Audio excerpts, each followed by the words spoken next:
দোতলা foundation 1267 square feet ছাদে বিম সহ মোট রডের প্রয়োজন হয়েছে 2875 কেজি। প্রতি স্কোয়ার ফিটে রডের প্রয়োজন হয়েছে 2 কেজি 269 গ্রাম।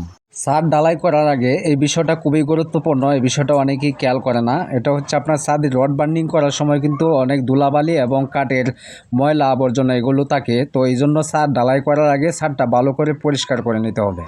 সিঁড়ি ঢালাইয়ের পর অনেক সিঁড়িতে দেখা যায় রাইজারের নিচের অংশ পানি কম হয়। এর কারণ হচ্ছে রাইজারের যে কাঠগুলো বসানো হয় এটা নিচে যদি আপনার ঢালাইয়ের সময় ফাঁকা থাকে তাহলে কিন্তু এই পানি কমটা হওয়ার সম্ভাবনা থাকে। এই জন্য সিঁড়ির রাইজার বসানোর সময় মাপজোপটা সঠিক রেখে সিঁড়ির রাইজারগুলো বসালে নিচে পাকা থাকে না এবং সিঁড়িতে কখনোই পানি কম হবে না।